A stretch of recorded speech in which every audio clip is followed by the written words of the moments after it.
여러분, 한 주간 어떻게 세상의 분주함 속에서도 우리 각자의 삶의 자리를 지키시다가 오늘 다시 주님의 집으로 발걸음하신 모든 여러분 모두를 정말 환영하고 축복합니다.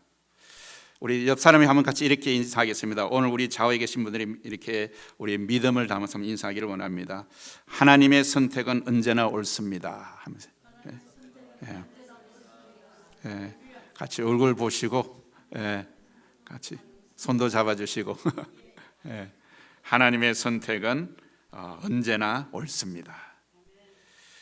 네, 우리는 방금 이렇게 하나님의 선택은 언제나 옳다고 여러분들이 인사를 통해서 고백했습니다. 하지만 솔직히 우리의 일상의 고백은 다를 때가 너무나 많습니다. 하나님의 기준보다 어쩌면 세상의 기준이 더 커 보일 때가 너무 많아요. 겉으로 보이는 성공, 사람들이 인정해주는 성취, 이러한 화려한 어떤 스펙이 우리의 마음을 흔들 때가 너무 많다는 거죠. 어느새 그것이 어쩌면 내 인생의 주인이 되어버린지도 모릅니다.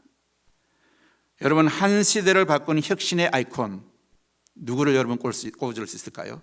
한 시대를 바꾼 혁신의 아이콘, 바로 저는 스티브 잡스라는 사람이 있습니다. 바로 스티브 잡스의 마지막, 그런데 이 스티브 잡스의 마지막 고백을 여러분 들어보신 적이 있으십니까? 여러분, 그는 살아생전에 누구보다도 성공이라는 광을 뜨겁게 섬겼던 사람이에요. 세상이 말하는 성공의 가장 높은 정상에 올랐었고, 그리고 수많은 사람들의 찬사와 존경을 받던 사람이 바로 스티브 잡스입니다. 누군지 아시죠? 스티브 잡스가. 그러나 그는 죽음이라는 거대한 그런 벽 앞에서 자신이 평생 섬겼던 왕이 얼마나 무력한지를 깨닫고 이렇게 고백했습니다. 나는 성공을 위해서 모든 것을 바쳤다. 그러나 죽음 앞에 서서 보니 내가 왕으로 세웠던 성공이 나를 구할 수 없었다. 이게 스티브 잡스의 마지막 말이었습니다. 여러분, 그가 평생 자신이 왕으로 섬겼던 성공과 부는 그의 마지막 순간에 아무런 힘이 되어주지 못했다는 거예요. 여러분, 스티브 잡스의 이 고백은 단지 유명한 이야기가 아닙니다. 바로 우리 모두의 이야기일 수도 있습니다. 여러분, 사람은 누구나 자기 삶의 왕을 세우며 살아갑니다. 어떤 이는 스티브 잡스처럼 성공을 왕좌에 앉히고, 어떤 이는 돈을, 또 어떤 이는 다른 사람의 인정을 자신의 왕으로 세웁니다. 입으로는 하나님을 섬깁니다. 이렇게 고백합니다. 이렇게 고백하지만 실제로 그의 마음 깊은 곳에서는 다른 왕을 섬길 때가 너무 많다는 거예요. 그리고 우리는 그 왕이 흔들릴 때 두려워하고, 그 왕이 무너질 때에 바로 인생에 함께 무너지는 절망을 경험합니다. 내가 온 마음으로 의지하던 왕이었기 때문이죠. 그러기에 오늘 우리는 우리 자신에게 반드시 이런 질문을 한번 해봐야 됩니다. 나는 지금 누구를 왕으로 섬기고 있는가? 내 삶의 가장 높은 왕좌에는 지금 과연 누가 앉아 있는가? 성공입니까? 사람들의 인정입니까? 돈입니까? 명입니까? 여러분, 오늘 본문 말씀은 바로 이 절실한 질문 앞에서 방황하던 이스라엘 백성들, 그리고 오늘 살아간 우리에게 이렇게 시작됩니다. 사울의 시대가 끝나고, 사울의 시대가 끝났습니다. 하나님께서 새로운 왕을 세우시는 그런 장면이 오늘 우리의 읽었던 본문의 장면입니다. 그리고 하나님은 이 장면을 통해서 우리의 기준과 세상의 기준을 완전히 뒤엎으시는 참된 왕의 기준이 무엇인가? 그것을 우리에게 분명히 보여주고 있는 거예요.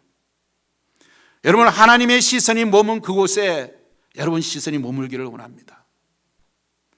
첫째로 우리가 하는 어떤 곳에 시선을 머물습니까? 첫째, 사람은 겉모습을 보지만 하나님은 뭘 보신다고요? 중심을 보신다는 거예요. 여러분, 사무엘이 이새의 집에 도착했습니다. 그런데 그의 눈에 딱 들어오는 사람이 한 사람이 있었어요. 누굽니까? 첫째 아들 엘리압이었습니다. 엘리압을 보니까 정말 사무엘 엘리압 보자마자 속으로 이렇게 생겼습니다. 건장하죠, 장대하죠, 인물도 훤칠하죠. 그리고 육체적으로 건강해요. 여러분 그 시대에나 보면 이 힘의 시대 아닙니까? 그렇죠? 육체 시대잖아요. 그렇게 장군들 보면 다 건칠하잖아요. 그것이 어쩌면 외모가 사람의 어떤 판단이 되었어요. 그 첫 번째 왕이 누굽니까? 사울이잖아요. 사울은 얼마나 검장했습니까? 이렇게 보통 사람이 어깨 위까지 높이 올라간다는 그런 건장한 체격을 가진 사람이었어요. 그래서 사람들이 저 사람이 우리 왕이다 하고 백성들이 사울을 선택했잖아요. 이렇게 어떻게 됐습니까, 여러분? 외모로 보여진 이미 한 번 실패한 거예요. 이렇게. 그래서 하나님께 말씀하시는 게 이미 내가 그를 버렸다. 엘리압을 그렇게 이야기하잖아요. 외모를 보고 그렇게 사울처럼 이렇게 건장한 그 엘리압을 갖다가 하나님은 생각하지 않았다는 것이죠. 사람들은 이야 이 사람이다, 이 사람이 바로 왕이다, 기도 크고 외모도 좋고 풍채도 당당히 이 사람이 우리의 왕이야, 이렇게 생각했을지도 모릅니다. 오늘날을 비유하자면 이렇습니다. 우리 여러 지원자가 있는 면접장에서 유독 눈에 띄는 한 사람이 들어옵니다. 소위 말하는 엄친아입니다. 명문대를 졸업했고 그리고 경력도 화려하고 말솜씨도 유창하고 이미지도 좋습니다. 아주 멋있게 생겼어요. 누가 봐도 리더처럼 보이는 거예요. 리더처럼. 그러면 면접관들은 그의 자동적으로 이렇게 생각합니다. 바로 이 사람이야. 이 사람이면 우리 회사를 이끌어 나갈 수 있을 거야. 인재다. 바로 사무엘도 그랬어요. 사무엘도 그랬어요. 정확히 그런 거예요. 그러나 하나님은 어떻습니까? 하나님이 이렇게 말씀해요. 하나님은 그런 사무엘을 단호하게 말씀하십니다. 그의 용모와 키를 보지 말라. 그의 용모와 키를 보지 말라. 내가 이미 그를 버렸노라. 내가 보는 것은 사람과 같지 아니하니 사람은 외모를 보거니와 나 여호와는 중심을 보노니라. 여러분 이 한 문장은 사무엘상 전체를 관통하는 신학적인 중심이에요. 여러분 사무엘의 그 전체의 어떤 한 단어는 왕권이라는 단어예요. 왕권. 근데 왕의 그 기준을 봐도 이 단어를 선택하는 거예요. 사무엘 전체를 관통하는 신학적 중심이요, 오늘 우리의 가장 중요한 말씀으로 받아들여야 됩니다. 여기서 우리가 주목해야 할 핵심 단어는 바로 중심입니다. 중심. 이 중심이라는 단어는 단순히 마음의 상태만을 의미하지 않습니다. 여러분 히브리인들에게 이 레바브라는 이 뜻은 한 인간의 의지, 지성, 감정, 양심이 모두 모여있는 핵심인 거예요. 이렇게 쭉 그 사람의 핵심이자 운영체제 OS 같은 것입니다. 여러분 운영체제는 뭡니까? 컴퓨터가 샀어요. 좋아요. 아주 멋있는 컴퓨터 샀어요. 그런데 거기서 운영체제가 없으면 컴퓨터는 빈 깡통이에요. 여러분 하나님은 우리의 겉모습이라는 껍데기를 보시는 것이 아니라 우리의 존재와 가장 깊은 곳에 있는 그런 운영체제가 무엇으로 설정되어 있는가를 보는 거예요. 여러분 현대적인 언어로 풀어보자면 사람은 잘 나온 그런 어떤 프로필 사진을 봅니다. 그러나 하나님은 우리의 외모적인 프로필 사진을 보는 게 아니라 인물의 이목구비가 어떻게 생긴 이걸 보는 게 아니라 몸속을 정밀하게 들여다보는 바로 CT 촬영을 하는 거예요. CT 촬영. 우리의 생각을 CT 촬영하는 거예요. 여러분. 그래서 사람들은 우리 이밀하게서 요즘 뭐 뽀샵이라는 것도 있잖아요. 이렇게 보면 뭐 점도 지우기도 하고 아주 멋지게 뭐 SNS 올릴 때도 보면 멋있게 올릴 수 있잖아요. 이렇게. 그런데 그런 게 다 성경적인 하나님의 CT 촬영을 본다는 CT 촬영. 우리의 모습을. 우리는 최고의 각도와 조명을 이용해서 가장 멋진 그런 프로필 사진을 찍어서 SNS에 올리고 이력서를 꾸미고 사람들의 좋은 이미지를 보여주려고 합니다. 그러나 하나님은 우리의 영적 CT 사진을 보고 계신 거예요. 그분 앞에서는 어떤 포샵도 어떤 필터나 보존도 포함하지 통하지 않습니다. 여러분. 그분은 우리의 마음의 중심에 교만이라는 종양이 자라고 있는지 염려라는 어두운 그림자가 퍼져 있는지 아니면 세상적인 욕망이라는 이물질이 박혀 있는지를 정확하게 CT 촬영을 통해서 보신다는 거예요, 여러분. 그래서 이 말씀은 오늘 우리에게 이렇게 적용됩니다. 나는 지금 무엇으로 나의 가치를 증명하고 있는가? 나는 과연 무엇으로 나의 그런 존재 가치를 보여주고 있는가? 사람들이 보는 나의 프로필 사진을 꾸미는데 인생을 허비하고 있지는 않습니까, 여러분? 하나님께서 오늘 나의 중심을 CT 촬영하신다면 그 결과지는 어떻게 나올까요, 여러분? 여러분, 그건 한번 생각해 보셨습니까? 사람들에게 잘 보기 위해서 프로필 사진을 옮기기보다도 나의 영적 상태가 어떤지, 하나님은 나의 CT 촬영하셔서 하나님 나를 어떻게 보고 계신지를, 여러분 그런 거 한번 생각해 보셨습니까? 하나님이 찾으시는 왕은 화려한 프로필 사진을 가진 사람이 아니라 그 중심의 운영체제가 오직 하나님을 향해 있는 사람이에요. 하나님을 향해서 열려있는 사람, 그걸 하나님이 원하십니다. 사람들은 언제나 겉모습을 먼저 봅니다. 외모를 보죠. 그 사람의 스펙, 이력을 보죠. 배경을 봅니다. 뭐 명문대 출신인가, 뭐 이런 것도 보죠. 그리고 분위기도 봅니다. 그에 어제 포장된 이미지로 판단합니다. 그러나 하나님은 전혀 다른 기준으로 사람을 보신다는 것을 기억하시기 바랍니다. 이 사실을 잘 보여주는 유명한 실험이 있습니다. 여러분, 세계적인 바이올리니스트 조슈아 벨이라는 사람이 있습니다. 이 조슈아 벨이 어느 날 워싱턴 DC 지하철역에서 평범한 옷을 입고 연주를 한 적이 있었습니다. 평범한 옷을 입고. 여러분, 그가 들고 있던 바이올린은 얼마짜리인지 아십니까? 40억 원이 넘는 이름 발음도 잘 안 되네. 스트라디바리우스. 40억이 넘는 거예요. 그리고 그가 연주한 곡은 세계적인 공연장에서 수백만 원짜리 티켓을 끊고 들어가야만 들을 수 있는 그런 연주곡이었어요. 하지만 그날 그의 연주를 알아본 사람은 거의 없었습니다. 1000명이 넘는 사람들이 거의 그 앞을 지나갔지만 멈춰서서 이 세계적 바이올리니스트의 그런 음악을 들은 사람은 단 7명뿐이 없었어요. 그런데 여러분, 이 사람이요, 이틀 전에 그는 보스턴 심포니에서 1000명이나 하는 그런 천석을 그렇게 가득 매진시키고 바로 그 연주자였어요. 사람들이 유명한 사람이 왔다고 했을 때는 1000명이라는 그런 사람들이 와서 비싼 티켓을 주고 그거 들어가서 들었어요. 그런데 똑같은 사람이 워싱턴 DC 지하철에서 허름한 옷을 입고 40억 원대의 그런 귀한 감정을 입고 똑같은 연주를 했는데 아무도 인식하지 않았다는 것이죠. 여러분, 사람들은 겉모습, 장소, 분위기, 포장된 이미지로 사람을 판단합니다. 그러나 연주의 본질은 변하지 않았죠. 이 사람이 변한 게 있습니까? 사람이 변했어요? 똑같은 사람이었어요. 똑같은 사람이 세계적인 그런 음악을 연주했어요. 그런데 분위기가 달랐어요. 장소가 달랐어요. 입었던 옷이 달랐어요. 그러니까 사람들이 거기에 판단하는 거예요. 여러분, 이 실험은 우리에게 분명히 말합니다. 사람은 겉모습을 보지만 하나님은 중심을 보신다는 걸 기억하는 거예요. 오늘 본문에서 같은 장면이 펼치지 않습니까? 사무엘이 이새의 집에 도착했을 때 그의 눈에 가장 먼저 들어온 사람이 바로 마다를 엘리야였습니다. 키도 크고 외모도 준수하고 첫인사도 강렬했습니다. 사무엘은 속으로 생각했어요. 이 사람이다. 그러나 하나님은 말씀하십니다. 사람은 외모를 보거니와 나 여호와는 중심을 보시느니라. 사울은 겉모습으로 선택된 왕이었습니다. 그러나 다윗은 뭡니까? 중심으로 선택된 왕이었습니다.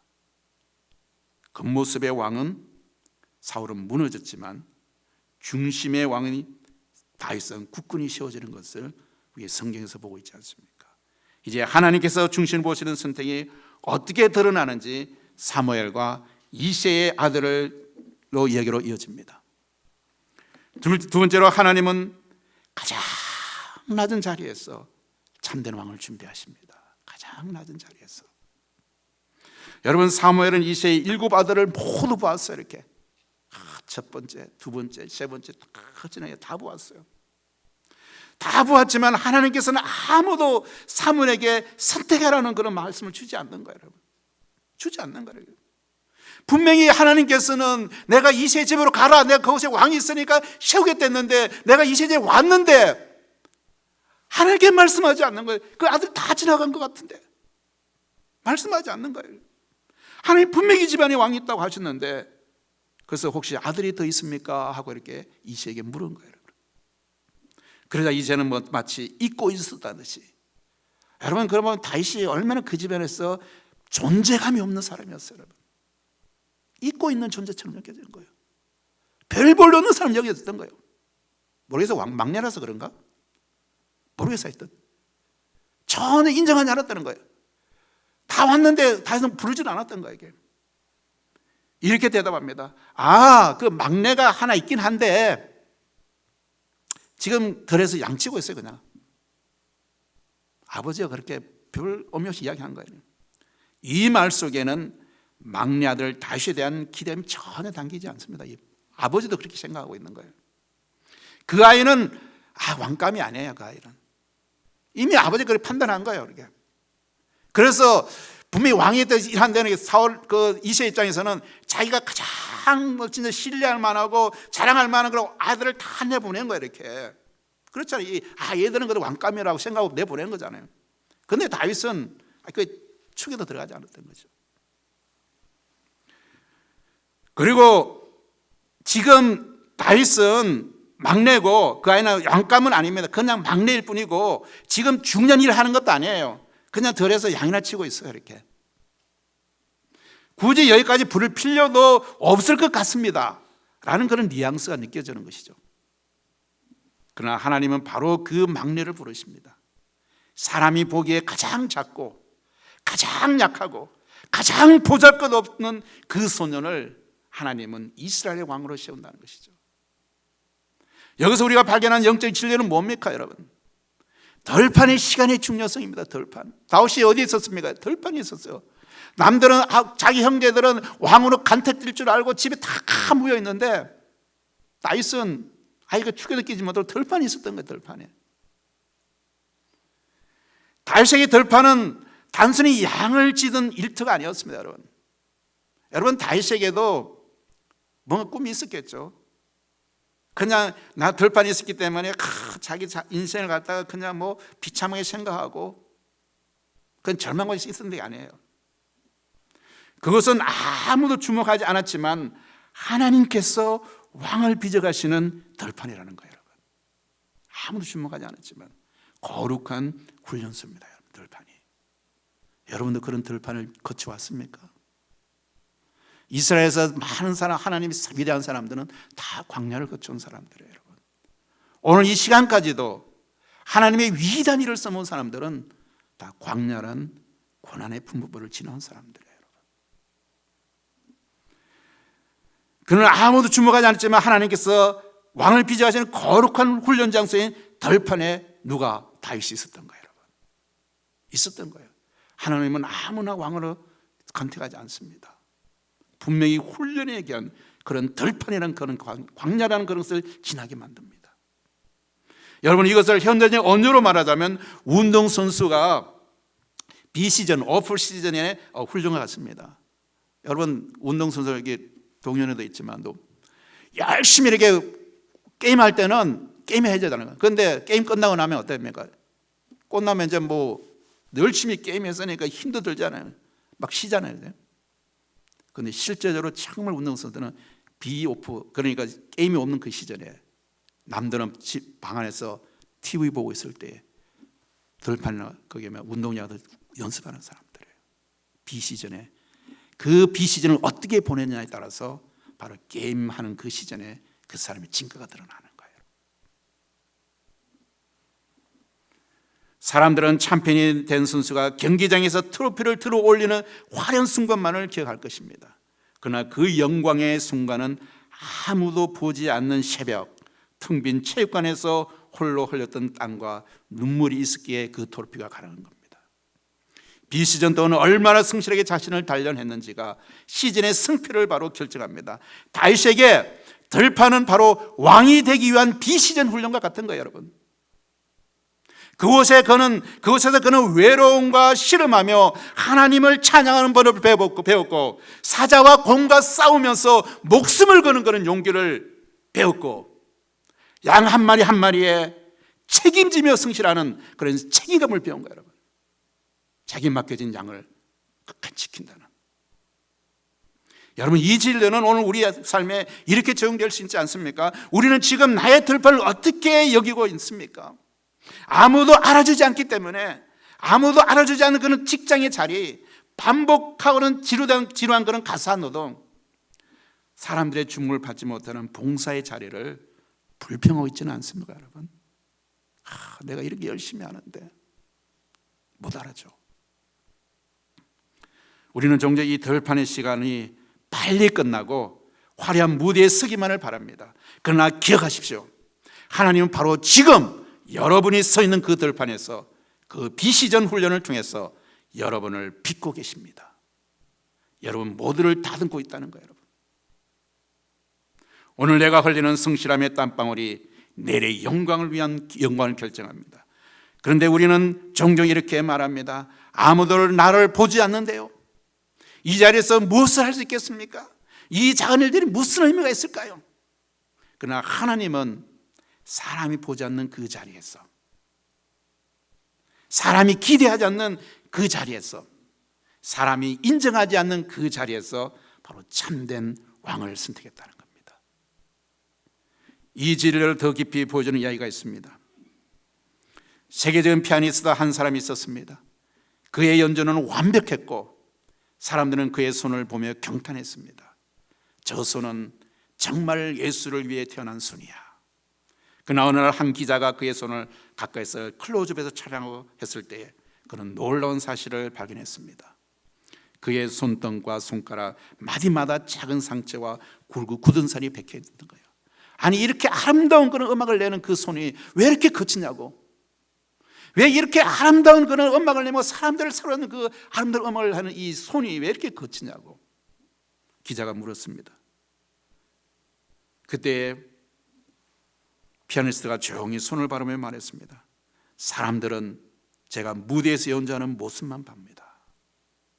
하지만 이 손은 아무도 보지 않는 연습실에서 새벽마다 피아노 앞에서 수천 번, 수만 번을 바로 금반을 두드리며 만들어진 그런 소리입니다.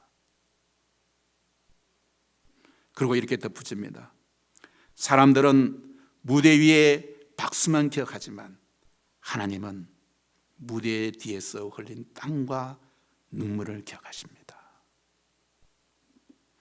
이 상처들은 실패의 흔적이 아니라 제가 어떤 사람이 되어 왔는지를 보여주는 그런 증거입니다.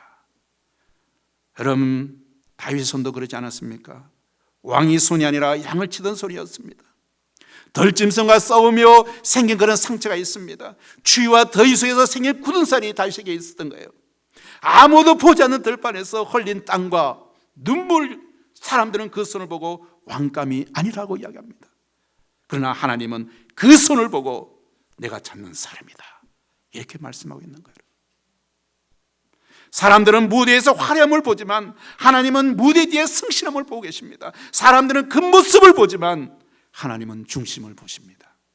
하나님은 사람이 보지 않는 바로 그 자리에서 왕을 준비하시고 그의 중심을 보신 후에 기름을 부으십니다. 그러나 다윗의 이야기는 여기서 끝나지 않습니다.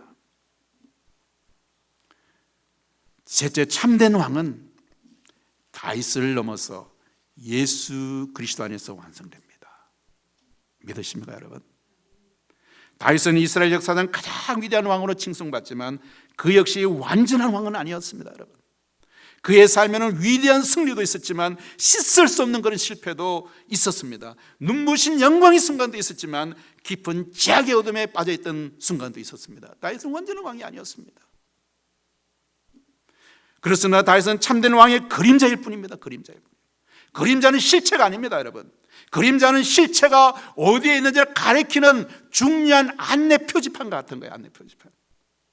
다윗의 왕권은 결국 장차 오실 참된 왕, 영원하신 왕이신 예수 그리스도를 향해 열려있는 그런 길이십니다. 이 세 번째 대제의 확신적인 명예는 바로 기름 붓는 것입니다. anointing이라는 것이죠. 사무엘이 다윗의 머리에 기름을 붓자 이날 이후로 다윗이 여호와의 영역에 크게 감동되나라고 성경 기록하고 있습니다. 여러분, 기름 부음은 바로 단순히 왕으로 임명하는 의식이 아닙니다. 그것은 하나님의 선택과 성령의 임재를 통해 세상의 권세가 아닌 하늘의 권세로 통치할 자임을 공식적으로 선포하는 그런 거룩한 행위입니다. 다윗의 힘은 그의 용기나 재가 아니라 그게 부어지는 하나님의 영으로부터 나옵니다. 다윗이 이스라엘의 위대한 왕으로서 정말 전쟁에 나가면 백전백승하는 거예요. 그런 왕이 있습니까? 전쟁에 나갈 때면 이기는 거. 그런데 가만히 보니까 하나님께서 전략을 다 짜주세요. 이렇게 하나님이 전략을 다 짜주시는데 그 전쟁 안 이길 법이 있습니까? 그게 다 이기는 거죠. 그게 다윗의 지혜와 용기 때문에 전쟁에서 이기고 왕이 되는 게 아니라는 것이죠. 그의 힘이 거기서 나오는 게 아니에요. 하나님 주신 그 성령의 능력, 하나님께서 일일이 전략을 짜줄 때 순종하는 거예요. 순종하면서 나오는 거죠.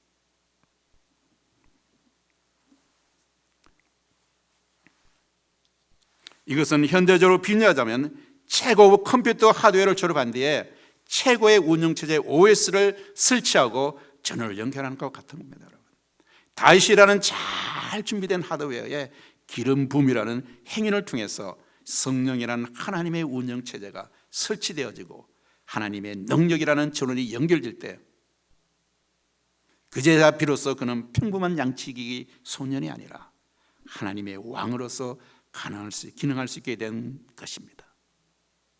이 진리가 우리에게 주는 적용은 무엇일까요?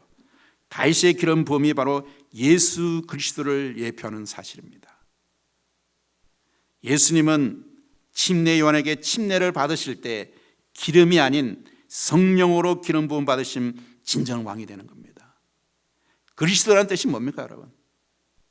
기름 부으심이라는 뜻이에요. 그리스도라는 뜻이 기름 부음 받은 자라는 뜻입니다.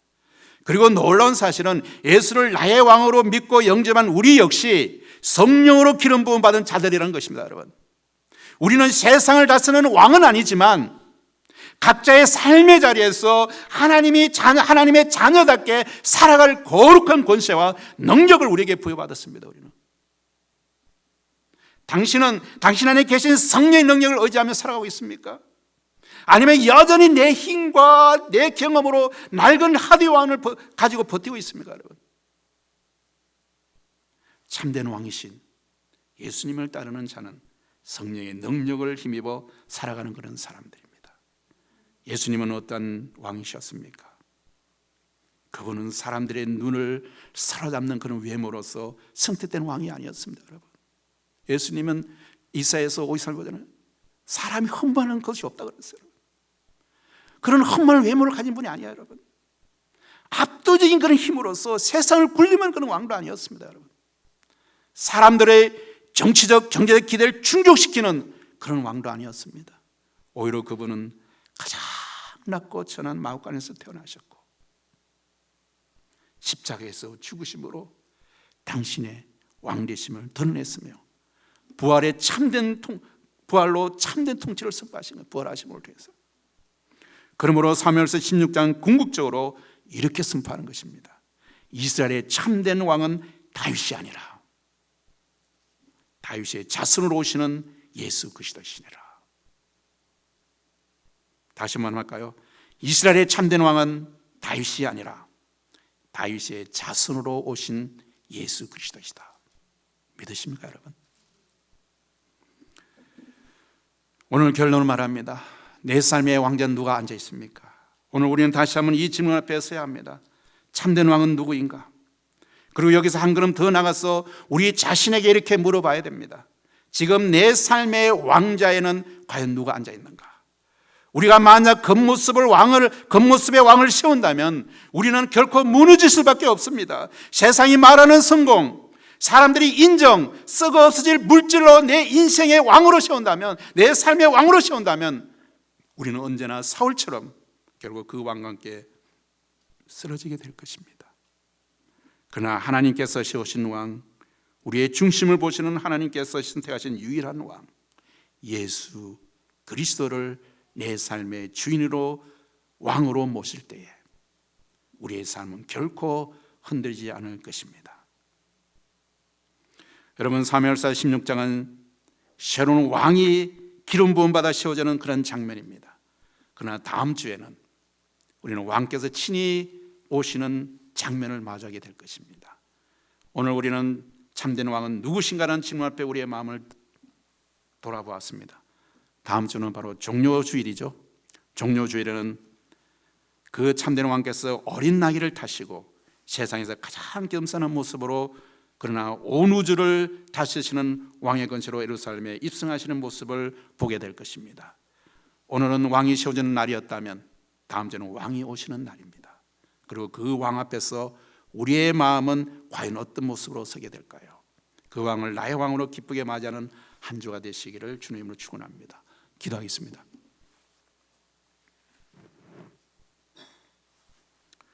사랑의 하나님,